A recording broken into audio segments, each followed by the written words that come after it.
आज 10 ऐसी कमाल की टिप्स बताऊंगी कि आप बागवानी करने में मास्टर हो जाएंगे और आपकी भी उतरेंगी ऐसी हरी भरी सब्जियां और आपको बहुत अच्छा लगेगा।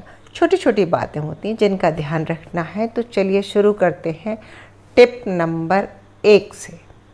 मिट्टी से शुरू करते हैं।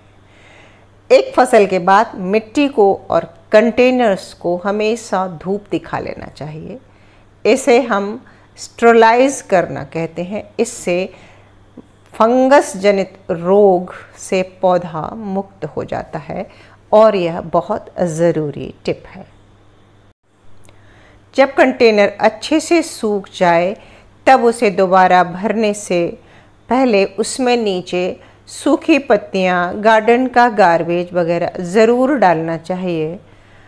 उसके बाद मिट्टी से भरना चाहिए। ऐसा करने से नीचे जो पत्तियां होती हैं वो कुछ समय बाद सड़कर खाद बन जाती हैं और यह एक आदर्श तरीका है कंटेनर भरने का। अगर प्लास्टिक का ग्रो बैग है तब भी आप उसमें बहुत सारी सूखी पत्तियां डालेंगे, फिर मिट्टी को फिल करेंगे। मिट्टी को आपने धूप दिखा ली है और इस मिट्टी में थोड़ा आप ट्राइकोडर्मा मिला लीजिए, थोड़ी सी आप नीम की खली मिला सकते हैं और आप राख मिला सकते हैं। 1 आध चम्मच चूना भी मिला सकते हैं। इससे संबंधित मैंने कई बार वीडियो बनाया है। तो टिप नंबर 2 चलते हैं ट्रांसप्लांट। ट्रांसप्लांट आज मैं डिटेल में आपको दिखाने वाली हूँ। ये एक ऐसी गलती है जो बिगिनर्स से अक्सर होती है।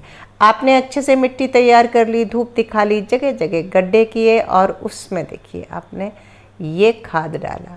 क्योंकि मिट्टी में कई बार हम 30% खाद नहीं डाल पाते। अगर खाद कम भी रह गया तो हमने जब ट्रांसप्लांट कर रहे हैं, ये नियम बना लीजिए, कोई भी पौधा जब भी ट्रांसप्लांट कर रहे हैं थोड़ा गड्ढा करें और उसमें अच्छी सी वर्मी कंपोस्ट डालें या गोबर की खाद डालें, जो भी खाद आपके पास हो, और फिर बिना रूट बॉल को डिस्टर्ब किए यह काम शाम के समय करें। फिर से नोट कर लीजिए, शाम के समय करें, बिना रूट बॉल को डिस्टर्ब किए करें और पूरी क्यारी में पानी भर दें, पूरे टब में पानी भर दें। एक बार दूसरा तरीका देखिए आप, वो मैंने छोटे ग्लास में बीज लगाए थे, वो ककड़ी करेले के थे और ये देखिए तोरई है। गर्मी हो, बरसात हो, कोई भी सीजन हो, शाम के समय ये काम करें, बिना रूट बॉल डिस्टर्ब किए करें। एक गड्ढा बनाएं, उसमें वर्मी कंपोस्ट डालें, बिना रूट बॉल को डिस्टर्ब किए पॉलीबैग से पौधा निकालें। ये देखिए इतने सारे पौधे रखें, सब इसी तरह ट्रांसप्लांट होने वाले हैं। यदि आप रूट बॉल को डिस्टर्ब करेंगे पौधा मुरझा जाएगा और उसकी ग्रोथ रुक जाएगी और हो सकता है कि अगली ग्रोथ उतनी अच्छी ना भी आए।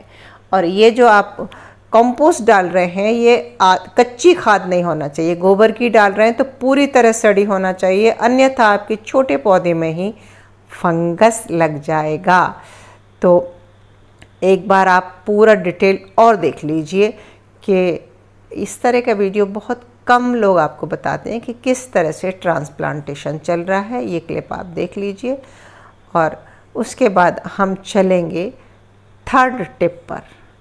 वैसे मैंने पूरे डिटेल वीडियो ट्रांसप्लांट के कई बार बनाए हैं, लेकिन फिर भी बिगिनर्स से गलती हो जाती है। तो टिप नंबर 3 ये है कि यदि आप बागवानी करते हैं तो अपने घर में इस तरह का स्टोरेज बनाएं जिसमें आप सूखी पत्तियां इकट्ठी करके रखें। गार्डन का गार्बेज और वहाँ से जंगल से या पार्क से भी पत्तियां लाएं तो आपके घर में एक शानदार शक्तिशाली मुफ्त की खाद तैयार हो जाएगी। और मैं हमेशा ही इस तरह का देखिए भर के रखती हूँ। आप इसी में किचन कंपोस्ट के किचन के पील भी डाल सकते हैं, ये मिक्स खाद भी तैयार हो सकती है। और ये खाद इतनी शक्तिशाली होती है कि आप इसे पौधों में डालेंगे या इस मिक्सचर में कोई पौधा लगाएंगे थोड़ी मिट्टी मिलाकर तो बहुत ही शानदार रिज़ल्ट आने वाला है। अब आ जाते हैं टिप नंबर 4। यदि आपने एडेनियम लगा रखे हैं, यदि आप एडेनियम के शौकीन हैं, क्योंकि मेरे पास बहुत एडेनियम है इसलिए मैं आपको ये टिप दे रही हूँ। तो इसकी फलियों के बीज, फलियाँ खुलती हैं और हवा में उड़ जाते हैं, तो वो हवा में उड़ जाए उससे पहले रबर बैंड लगा देना चाहिए। साथ ही एक समस्या होती है कि इसके बीज नए नए ही काम करते हैं, आप नए बो दो तो ठीक है, पुराने बीज जर्मिनेट नहीं होते। तो थोड़ा लंबे समय तक चलाने के लिए हम क्या करेंगे, इसके बीजों को निकालेंगे, फली को अच्छी तरह सुखाएंगे, बीजों को निकालेंगे और एक टिश्यू पेपर में लपेटकर, छाया में सुखाकर, ड्राई करके एक टिश्यू पेपर में लपेटकर फ्रिज में रखेंगे। ये सिर्फ एडेनियम के लिए ही नहीं, आप दूसरे कोई बीज भी अगर लाते हैं और उन्हें फ्रिज में रखते हैं तब वे बीज लंबे समय तक चल जाएंगे, क्योंकि दूसरे बीजों में भी यदि वे पुराने हो जाते हैं तो उनका जर्मिनेशन रेट कम हो जाता है, लेकिन एडेनियम में ये बहुत ही ज़्यादा होता है। चलिए अब हम आ जाते हैं टिप नंबर 5 पर। तो टिप नंबर 5 क्या है हमारी, ये देखिए, मूली या कंद वर्गीय कोई भी सब्जियां लगा रहे हैं तो उसकी मिट्टी एकदम भुरभुरी सैंडी बनाएं तो वो बहुत अच्छी लंबी होगी। और हम आ जाते हैं टिप नंबर 6 पर। मेथी लगा रहे हैं और मर जाती है आपकी मेथी तो इंतज़ार कीजिए भाई, ठंड पड़ने लगे तब लगाइए। गर्मी में या गलत समय पर आप मेथी लगा देंगे तो आपकी मेथी नहीं होगी। अक्सर लोग यही करते हैं कि जैसे ही बरसात बंद हुई और जल्दी जल्दी मेथी लगा देते हैं, और मेथी जब आसमान से ओस झरने लगती है, वातावरण में एक नमी होती है और ठंडक होती है। अगर मैं आसान भाषा में कहूँ तो दीपावली के आसपास मेथी सबसे अच्छी होती है। और वैसे स्पेशल तरीके से लोग पॉली हाउस में टेम्परेचर मेंटेन करके भले ही लगा लें, पर हम जो टेरेस गार्डनर हैं हमें मेथी में ये टिप ध्यान रखना चाहिए। और हाँ, मेथी में फंगस अटैक होता है तो इसमें जो खाद डाल रहे हैं वो कच्ची नहीं होना चाहिए, उसमें फंगस के बीज बिल्कुल नहीं होना चाहिए। टिप नंबर 7 की बात करूं तो आपको ये रंग बिरंगे फूल दिख रहे हैं, ये टिप है। बगीचे में सब्जियां लेना है तो फूल होना ज़रूरी है, इससे पॉलिनेटर्स अट्रैक्ट होते हैं और वो कीट पतंगे आते हैं, वो आपके फसल में पॉलिनेशन कराते हैं और फूल से फल बनने के लिए चटक रंगों के फूल बहुत ज़रूरी हैं।